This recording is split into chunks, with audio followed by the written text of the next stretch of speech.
Hello, everyone. Welcome back to this week's Fast Track Money session. Today is a very special session because we have a special guest, Steve, with us. But if this is your first time joining us, I'm Yasi, creator behind Fast Track. We have a podcast, we have a blog, we talk about entrepreneurship, money, and career. And together with me is my co-host, Financial Imagineer, and his name is Matthias Richter, as you might know, that he is the creator behind Financial Imagineer blog, where he talks about personal finances and share his personal stories and knowledge to help you imagine your life financially. And today is a special session because we have Steve with us. Steve dialing from Arizona in the middle of the desert. And recently he has been featured with his wife, featured by the CNBC Make It, shared the glimpse of his personal story, how they make it financial independence and retire in their early 30s. So today, Matthias and I am going to ask him a lot of questions to find out how he make it.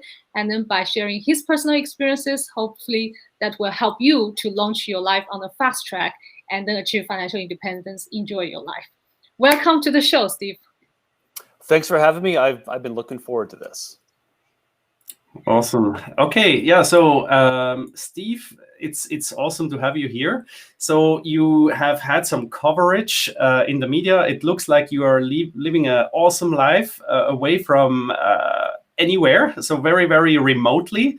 So maybe before we get there, did you ever imagine that before, that this could be the life you actually would like to have when you were younger? Well, I always imagined enjoying my life, just naturally in general. I think we all imagine enjoying our life and enjoying what we do, but I certainly never anticipated that it would go like this, and we were, the ability to accumulate money as fast as we did, and then eventually quit our full-time jobs. I mean, I certainly never imagined that. But yeah, I mean, I always imagined enjoying every single day of my life. And when I was working a full-time job, I certainly was not doing that. And that was really what precipitated this whole movement towards FIRE for me, achieving financial independence, and then taking that next step to actually quit my job and retire early. How did you discover this FIRE movement? Like a lot of people, it was Mr. Money Mustache who was the first, okay, this guy is very similar to me. He's a software developer. He's about the same age. He lives in a city, Longmont, Colorado, which was about the same cost of living as a city that I lived in Arizona. So it quickly became obvious to me that this was probably a little bit more possible than I gave myself credit for before finding him and started reading a little bit more about him and his life and the things that he was doing. So he was definitely my first entrance. He really sparked, I guess, the idea in my head, and he convinced me that this might be possible for me, even though I never really considered it before. At what age were you back then? Oh, I was probably about 30, I want to say, when I first discovered Mr. Money Mustache, about 30. Were you married already? I was not. Married. So when I did eventually find my wife, we got married, we combined finances, and that's when our savings really skyrocketed. But at that point, it was just me, and I was just doing the best I could with my income. And at that time, okay, after you get married with your wife, does it take you long to convince her to join the journey with you, or how was it like? I wouldn't say it took me long, although she always enjoyed her job a little bit more than I did. So she wasn't like gung-ho about early retirement, but it took a little bit more convincing because she liked her job. So she certainly didn't want to quit what she was doing and then have to go back to a job that she did not enjoy because we quit too early without enough money. And, she already had something that she liked. So it didn't take a lot because I gave her a better option. I mean, who wouldn't want to just spend their life early retired without the need to make money? But for me, I was on board from day one. But it didn't take much convincing to get her on board as well. Sounds good. Usually that could be an issue if people pull into different directions.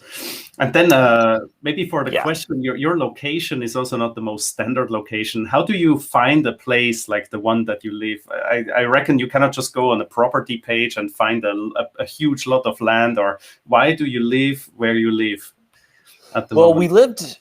I lived in Tucson, and that's where I met my wife. So I was already somewhat familiar with the area.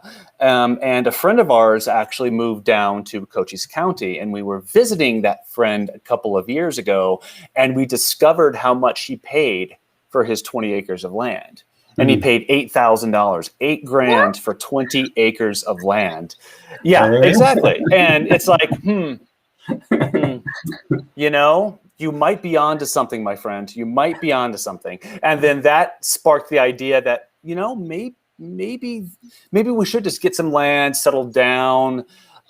We were living full time in the Airstream at that point. So our initial idea was to just get some land and park the Airstream on it, so we don't have to worry about, making reservations at campgrounds and things like that. But then it turned into something bigger over time. But that was really our first realization that maybe we should just invest in some land and have a place really to call our own. Wow, that's amazing. Back to the question from started the day one that you're on this journey to FIRE. How long does it take you to actually achieve that? Well, for us, that's an interesting question, because I had always saved the 4% in my 401k, and I also invested 3 to 4% of my Roth IRAs, and my wife did the same thing. So we were both investing the minimum amount of money for our entire careers. But once we decided to actually retire early, it took about 5-6 years, I would say, of concerted effort of 70% savings, and really minimize our lifestyle to save as much as we can, as quickly as we can. So that's how I would answer that question. Interesting. You know what? Recently, I don't know if you watch a Graham Stephan show. He made a review. Yep. I saw that. Funny, he made a review and a comment on you and your wife, like, hey, like if you guys just work a couple years more, then you would have like a much more asset and a net worth. So how would you react to that? Yeah, the 1 more year syndrome is something that plagues a lot of people. There's always going to be, well, I could just work 1 more year, and then 1 more year, and then 1 more. Eventually, you have to just say, no, I'm done. And yes, it is true that I made that decision earlier in life. I certainly could have worked another 5 years and accumulated $1 million. But the last 5 years of my life have been some of the best years of my life.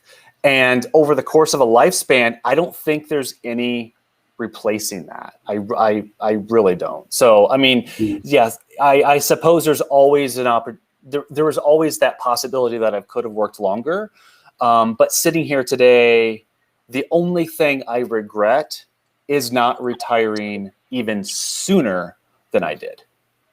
Oh my God, I have goosebumps hearing that. So, I want to ask, what is it what is your experience like? One day you are working full time and then you go to the retirement lifestyle. How was it like for you to make that transition mentally or lifestyle wise? For me, it was easy. I was already there. Mentally, I never really liked what I did ever from day one, from when I was 25 years old, fresh college graduate into the workforce. 5 days into my working career, I was like, this is it. This is what working's like. This is what being a professional is like. This is stupid. I mean, at that point, I had no, realization or understanding of early retirement. So I was way far from that end of things. But I am a very internally motivated person. I could give myself my own goals. I could find things to do to keep myself busy. So for me, the transition was super, super easy. For my wife, it was a little bit more difficult because she derived a lot of satisfaction out of her job. So her story is a little bit different than mine. But for me, it was really no sweat. Right. Awesome.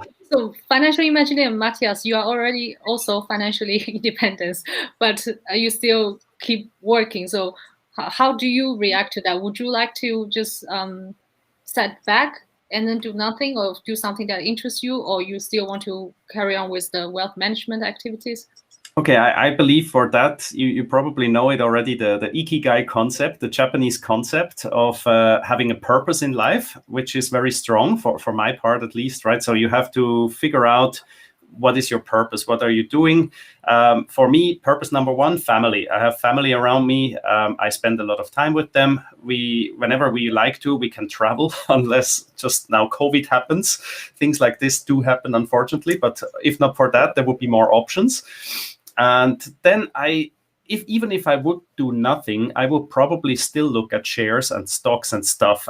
This is my hobby in a way. And I figured out when I worked in Taiwan, my first job was a sales engineer in an electronics company. I was still checking the stock market every day back then. And for me, somehow it's in a way, I keep doing what I like, but then it's more like at my own pace. You know, you live your own. You actually fill your life with your own things that you like, and be that riding motorcycle, go travel, spend time with family, or doing some work. That can be up to you, right? Yeah.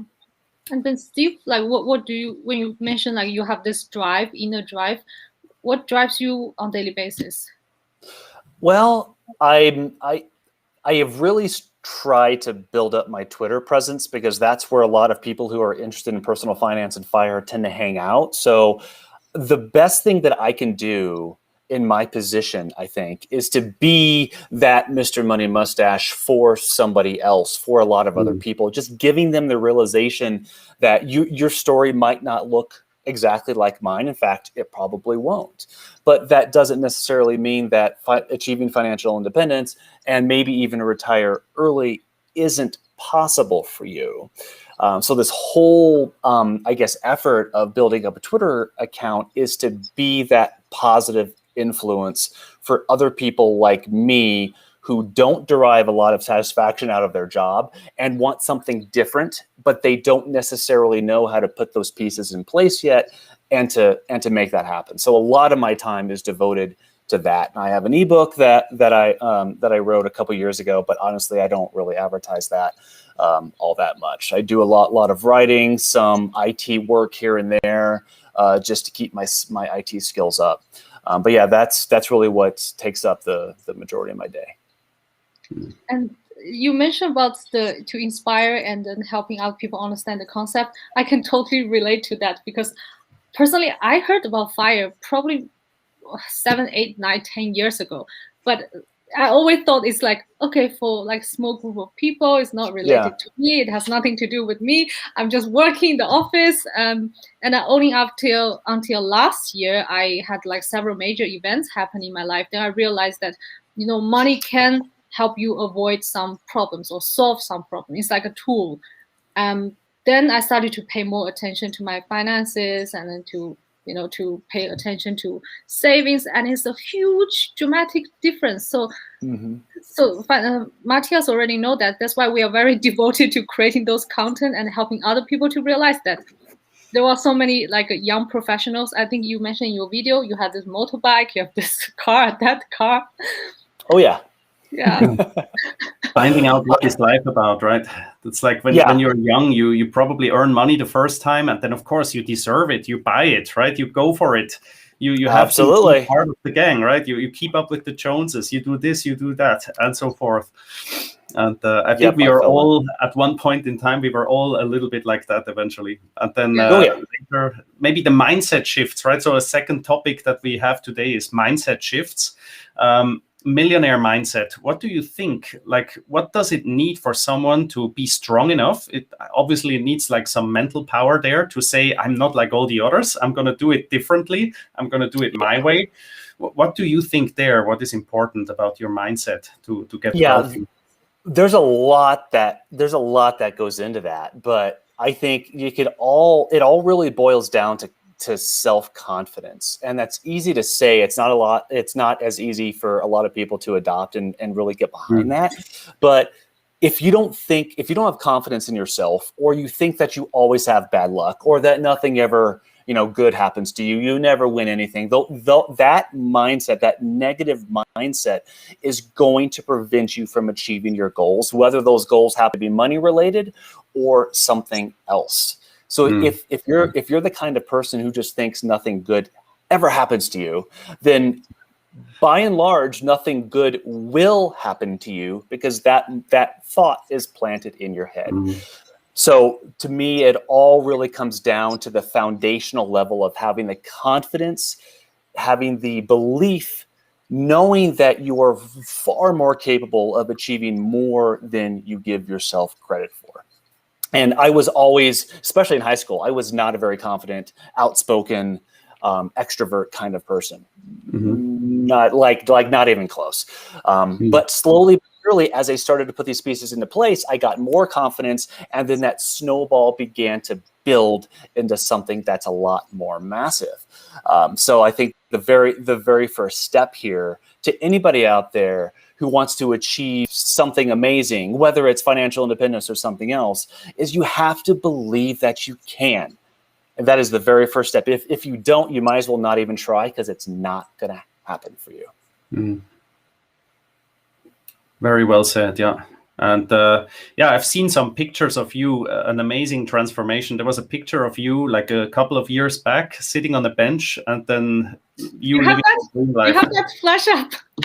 Wait, I look for it. You guys carry on. I will share. Yeah, I think I was 23 or something. I don't know, early to mid 20s or something like that. We were actually on a family reunion in the Washington, D.C. area. I was about 260, 270 pounds. I don't know if I'd say unhealthy, but certainly not healthy. Certainly not healthy. And like 16 years later at 39, I think that I feel a lot better. I probably look a lot better than I did back then, even though I was 16 years younger. So I think that age will always change us, but only we can decide how or what that change means. We can either improve, or we just let age just kind of take the best of what we do in life. And I don't know. There it is. There now it's on the screen. Okay, so I was 25. So I was close. I mean, for me, this is amazing. If I see that needs, the question is, something must have happened or sparkled you in your mind, right, to make that switch, like shift the gears. Did you get to know your wife, or what was like this tipping point, or the thing, like you said, oh, I want to have a better life, and then you kind of took that first step into the right direction, so to say? Yeah, well, in Virginia, which is where the picture on the left was, I lived with a roommate, and we always went out to eat for lunch and dinner every single day of the year. We lived in an apartment complex, and we had the cleanest oven in the apartment complex because we never used it. We literally went out to eat every 365 days a year. And that is what helped me balloon to 270 pounds. So for me, removing myself from the atmosphere to make those kinds of choices, that really helped, because I moved out to Arizona, and that's when I really started to put the health pieces into place. I no longer lived with that same roommate. I lived by myself, so I could start making these choices without the influence of somebody else. So I think for me, just removing myself from, I wouldn't say a bad situation. It certainly wasn't bad, but it was a more unhealthy lifestyle that really gave me like this clean slate, fresh place to start with. And then I just put the pieces in place from there about going to the gym and eating a little bit more healthy, cooking more instead of going out to eat quite so much. Yeah, I have here the overview of your budget, if you don't mind sharing it. It's on CNBC. And here I see groceries is like a huge part. So, and I saw your wife is getting vegetables from the local farm. So I assume it's all very, very healthy food, right? And it is. You cook all yourself, because how far do you have to drive if you want to go to the next restaurant from where you live at the moment? A restaurant is probably 25 minutes away. The grocery store is more like 45 minutes away. And that's actually one thing that Graham hit on in his review video about how far we are from a grocery store. But one thing that CNBC actually cut out of our interview is I said that, yes, a grocery store is 45 minutes away, but we probably drive less living out here than we drove when we lived in a city. And the reason for that is we do, every time we go out, we plan those trips. We do as much as we possibly can. So we only go out maybe 2 or 3 times a week, max. And that is it. So we probably drive way less here than we ever did living in a city and being so close to everything. Yeah, I see your gas bill is very, very low. $72 there, the red one on the upper left-hand side.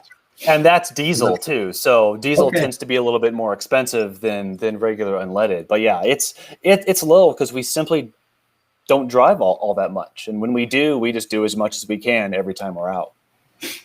And what really fascinates me, like for personal finance nerds, we always look at the big 3. It's like housing, transportation, and food. And you kind of you simply maxed the shit out of it. No better way to say it, right? There's like, if you look at housing, where is housing? Yes, property taxes. If you look at food, grocery, of course, we all need to eat something, right? But that's like now become like one of the very bulk positions. And of course, insurance that you need. And groceries and insurance, like your bare necessities, is already more than half. So I think you are living a very, very efficient life. Congrats on that. Yeah, I mean, we like to call this place the off-grid recession-proof house because that's exactly what it is. Our expenses are so freaking low. We have solar on site. We collect rainwater. We're actually getting a well installed within the next couple days, actually. And we have septic on site. So 0 monthly utilities beyond our cell phone bills and things like that.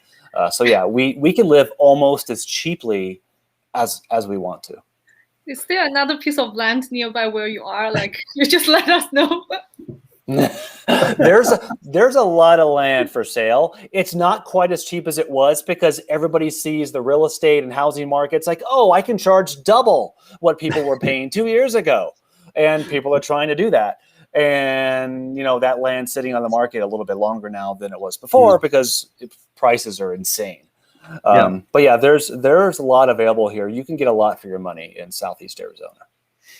So my question to you on the lifestyle thing, right? Like, so I think I was like a city girl living in big cities, Singapore, etc.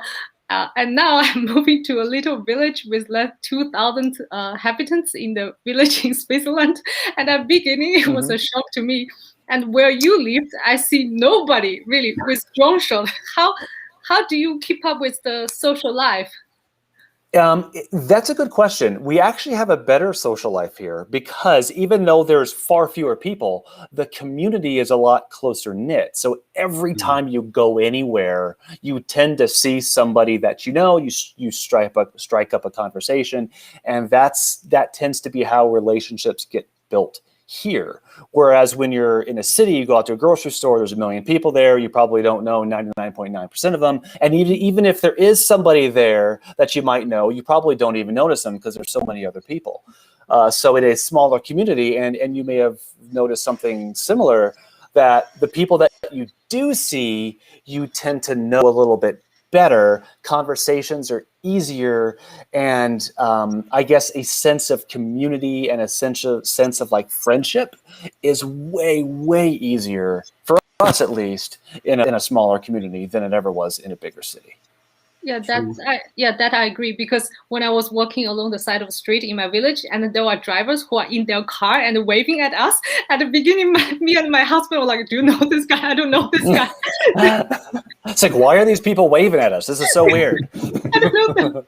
Then I realized that, okay, yeah, in my village, people just greet to each other, even though they are in the car. That's great. Yeah, it must have also been very special during Corona to be so far away from everything. I believe you wouldn't have felt too much out there. You just hear some news occasionally, right? Yeah, I mean, we do social distancing like pros out here, only because we have to. Our nearest neighbor's like a quarter of a mile away or something. So, and this county has so few people that we never really had a big coronavirus presence here anyway. So that's yet another benefit, at least to us, of moving outside of a big metro area. Fewer people, less traffic, and, you know, things like COVID happen. You might have cases here and there, but it's not going to be nearly as widespread and nearly as, I guess, dangerous as it would be in a very highly populated, denser area. Yeah. Absolutely, yeah. And are any of your neighbors that influenced by your fire lifestyle that they realize that, oh, I want to pursue that? Well, most of our neighbors are older in this community, so the easy answer to that is no. However, there is younger people are beginning to move into the area more and more. I think because people are beginning to value country living rather than big metro living. And those people tend to at least work from home. They may not be early retired, they may not be financially independent, but they could at least work remotely. And I think that's a great first step to, changing your life and creating something better for yourself. Working from anywhere in the world, location independence makes a huge, huge, huge difference, because you can pull that salary, live in a low cost of living area, and your net worth just skyrockets. So the younger people here that are moving into the area, I think, are doing just that. They're making the same salary that they were before, but their expenses has dropped like a rock. They have plummeted, which means their savings rate increases from that point, and they could probably achieve FI way sooner than they would have otherwise. Right. But do they know you? Do they know that you are featured in the blogs and the CNBC make it? Yeah, more and more they are, because sometimes we did a film with Market Watch and then with CNBC. So people see the cameras here and there. They read our stories on CNBC because I'll post on Facebook and on Twitter and sometimes Instagram. So yeah, I mean, not the entire community, of course, but at least the people that know us know of our story. They may not be following in our footsteps exactly, but they at least know where we're coming from and kind of how we made it here and what we're doing here. Matthias, you had a story that when you moved back to Switzerland, you work from home, and then during the day you are playing with your kids in the community, and your neighbors were worried that, like, is it okay? Did you find a job yet? Is everything okay? Did you settle in? Yeah, I mean, sometimes that was in 2017 when we first moved here, and some people were interested, right, to see what's going on and so on. And then they saw me playing with my kids on the street, like Yasa just said, and they couldn't comprehend how that works. And then I simply tried to say, yeah, I usually work in the early mornings, right, because of time difference and so on. And I traveled a lot also, and so yeah, it's something that stands out eventually, so people will not be able to see what you actually do. But I think, like Steve said, it's becoming more and more mainstream eventually going forward, and the opportunities are tremendous. If you know how to play this game right, the whole world is your oyster, as they say. I mean, you can do anything you want from anywhere you could imagine. And if you, Steve had a tweet today, like you have a power supercomputer in your pocket, right? With this little thing, just imagine, like 20 years ago, there wasn't such a thing. Now we all have such things at our fingertips. What you can do with that piece of technology that allows you to actually live free. How do you see the future, Steve? What is next for you in this kind of... Yeah, it's a bit of an unpopular opinion, but people these days have never had it easier. In general. And for us, you know what? I don't know what the next big, I mean, we've always harbored the idea of maybe getting a summer house on the coast, like Oregon or Washington, or maybe Idaho on the lake or something. But other than that, we don't really have a next big step. I think part of that is because we're so comfortable here. Our expenses are minimal. We really enjoy it here in Southern Arizona, and we just don't see ourselves moving anywhere anytime soon. And I think part of that's comforting, because we don't need to move on to something else, at least quite yet. But the other side of that is, with most people, it's always nice to have that goal in the future, something to work towards. And before we retired early, it was early retirement. But now we're struggling a little bit to find what's next. Maybe international travel, maybe, like I said, the summer home. But I can't say that there is just this one major goal necessarily at this point that we're shooting for. So for the US, did you cover the whole country already with your Airstream? Most of it. In 2019, the year before COVID, timing was perfect, just by dumb luck. We traveled the entire East Coast, so as far north as New York and as far west as Arizona, and everywhere in between, Texas, Virginia, Tennessee, Michigan, the Upper Peninsula of Michigan. Lake Superior, by the way, is amazing. But yeah, we've covered a lot of the U.S., and that really opened my horizons a little bit about how people live in my own country that I never knew about. Some areas of this country might remind you of a third world country if you didn't know you were still in the U.S. And I never would have realized that if I didn't get out and travel the way I did. Right. I want to touch on your retirement life and also touching on the main topic about the finance, personal finance. Would you mind sharing with the audience, once you retired, right, if anyone can achieve that, how people can manage their assets and then still support their monthly living expenses? Yeah, I think the key is figuring out what your retirement or what you think your retirement is going to cost before you get there. That's the only way that you're going to put the pieces into place and make sure you have enough money after retirement. So if you're spending an X amount before you quit, how much do you think you're going to spend after you quit? Maybe it's more, maybe it's less. It's probably going to be less, but that's not necessarily the case. So I think that if you can estimate that as close as you can, then I'm a big fan of the Trinity study. I know a lot of people think it's antiquated, but I think it's a good baseline ballpark about how much money you'll need. 25x your yearly expenses. That's what your net worth probably should be to stand a reasonably good chance of never running out of money. So if you spend 40 grand a year, you should probably have about $1 million, and you can work up or down from that point. So I think that's that.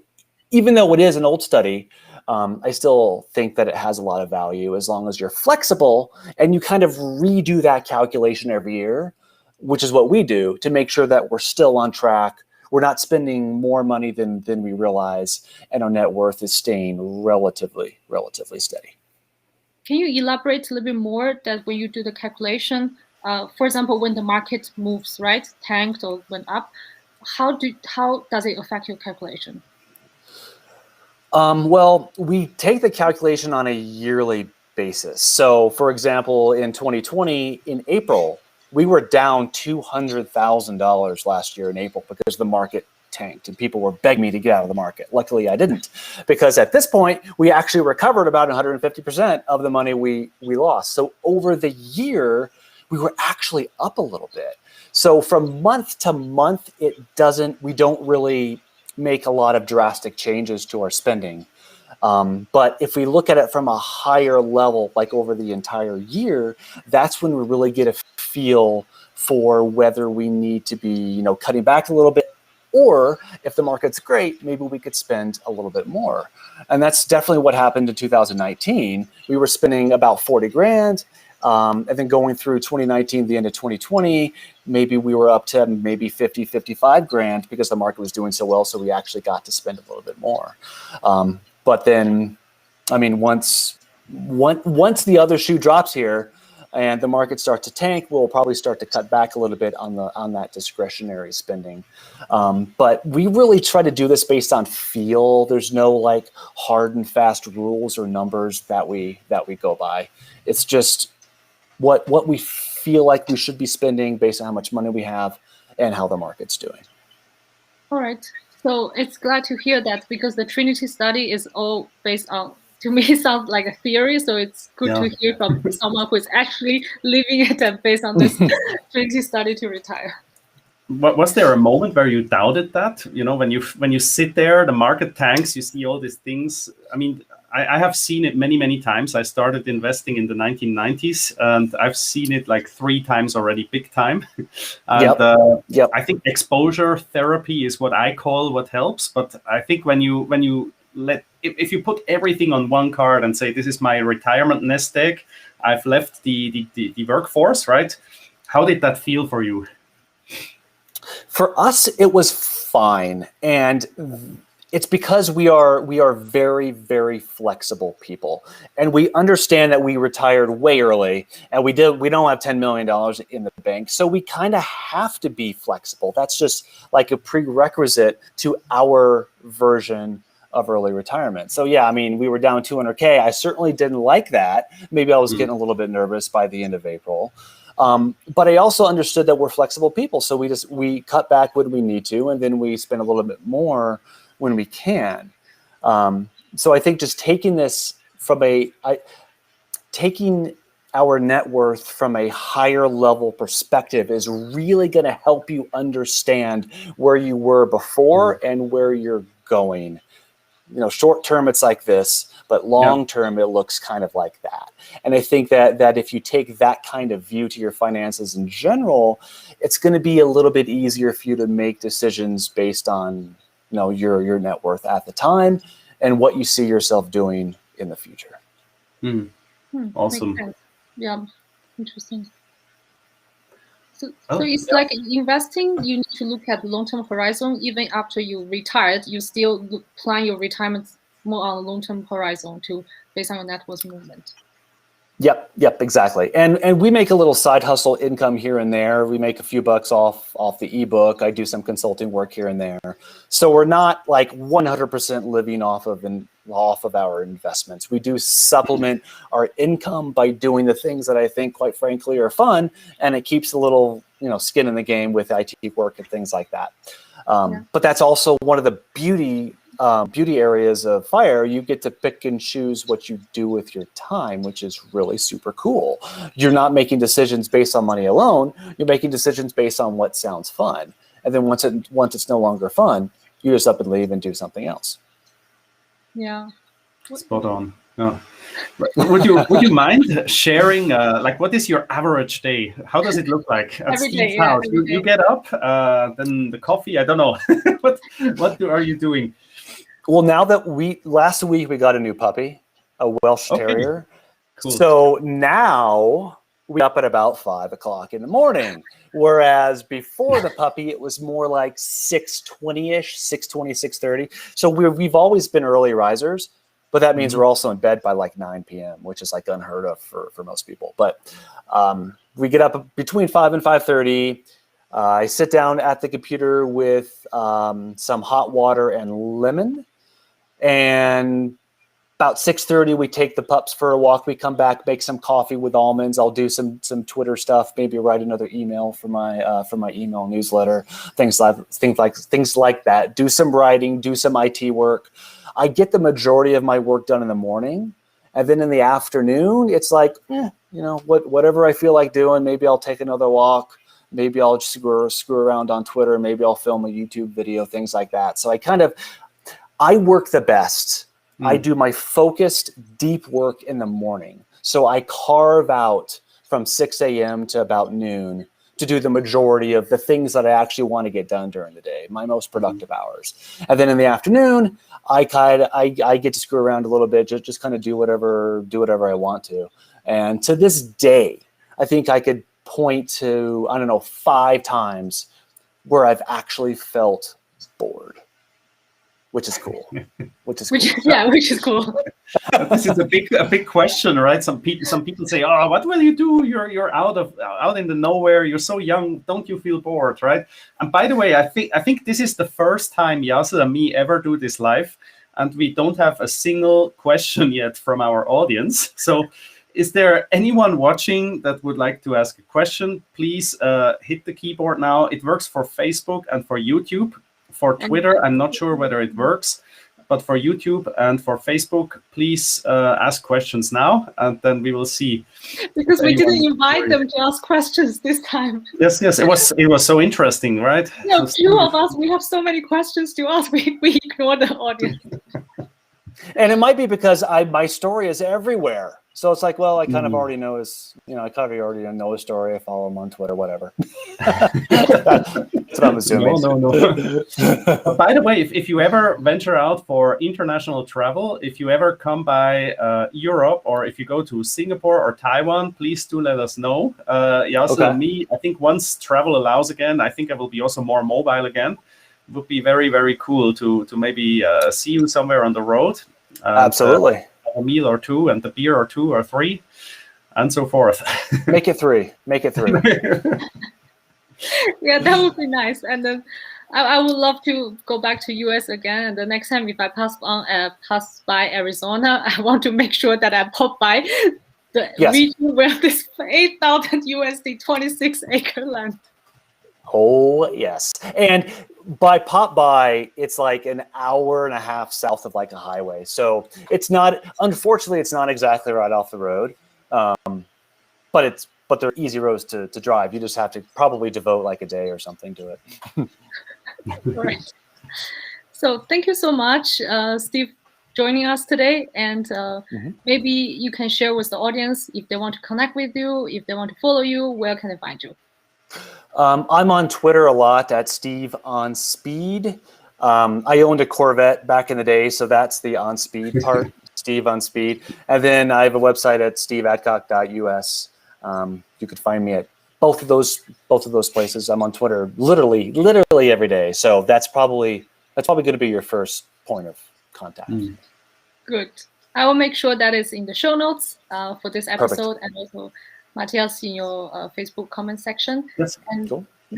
Next episode will be a surprise episode. So now we have more and more interesting guests coming to our show. So we will keep it as a secret and a surprise. And thank you so much for being here, Steve. And for the audience, very welcome. And then for the audience, if it's your first time following us, please make sure to subscribe the YouTube channel. Also subscribe Steve's YouTube channel. And then subscribe my Fast Track podcast. If you want to learn more about money, more about personal finance, you can check out all of our contents on social media and website, or you can also subscribe our 6-week money course, Fast Track Money, and then the link will be in the show notes as well. Thank you so much, Steve, to contribute your personal stories in our episode, and it's so glad to get to know you in person, and hopefully we get a chance to meet in real life in person. Likewise, you are very welcome. Thank you so much, Steve. All right. Thank you. Bye-bye. Bye. Bye-bye. Okay. Well, Yasa has left us. Yes, she has. End stream. No, now we are not live anymore. Are we? I still see the live button. Oh, yeah.